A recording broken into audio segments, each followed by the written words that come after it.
అవతార పురుషుడైనా సరే అమ్మ కడుపున పుట్టాల్సిందే అనేటటువంటి అంశాన్ని మనందరం కూడా గర్వంగా చెప్పుకుంటాం. అంత గొప్ప జన్మ మన ఆడజన్మ, అంత గొప్ప వాళ్ళం మన మహిళలమందరం కూడా. అందుకే మన భారతదేశం పుణ్యభూమి, కర్మభూమి. ఇటువంటి ఈ భూమిలో మహిళల్ని గౌరవించాలని చెప్పి మన జీవన విధానంలోనే అనేక పద్ధతులు కూడా మనం పెట్టుకోవడం జరిగింది. అందులో భాగంగా మరి రాజ్యాంగం వచ్చిన తర్వాత, డెమోక్రసీ వచ్చిన తర్వాత, రాచరిక వ్యవస్థలు పోయిన తర్వాత మహిళలకు అన్ని అవకాశాలు ఉండాలి, హక్కులు ఉండాలని అనేకమైనటువంటి చట్టాలు చేసుకుంటూ ముందుకొచ్చినాం.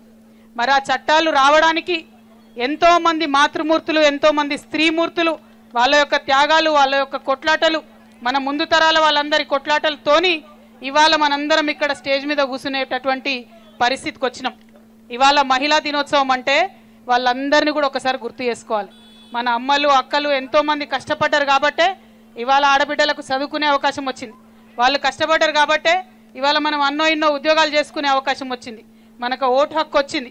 కాబట్టి వాళ్ళ అందరికీ కూడా అంతర్జాతీయ మహిళా దినోత్సవం సందర్భంగా వాళ్ళందరి పోరాట స్ఫూర్తిని గుర్తు చేసుకోవాల్సిందిగా మీ అందరికి కూడా నేను విజ్ఞప్తి చేస్తూ ఉన్నాను. మామూలుగా అంతర్జాతీయ మహిళా దినోత్సవం అంటే సంబరాలు చేసుకుంటాం, మనం ఉత్సవాలు చేసుకుంటాం. కానీ ఈసారి పరిస్థితి వేరే రకంగా ఉంది. అంతర్జాతీయ మహిళా దినోత్సవం రోజు కూడా ధర్నా చేసేటటువంటి దౌర్భాగ్యపు స్థితికి ఇవాళ రావడం అన్నది నిజంగా చాలా దారుణమైన విషయం. ఇవాళ ఒక్క పండగ కాదు, 2 పండుగలు ఉన్నాయి మనకు. మహాశివరాత్రి కూడా ఇవాళ ఉన్నది.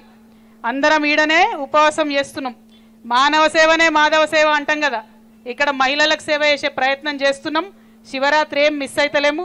ఇది కూడా దేవుడి సేవ అన్న విషయాన్ని మీరందరూ గమనించాల్సిందిగా నేను కోరుతా ఉన్నాను. మహాశివరాత్రి సందర్భంగా శుభాకాంక్షలు. మహిళా దినోత్సవం సందర్భంగా ఉద్యమాభివందనలు.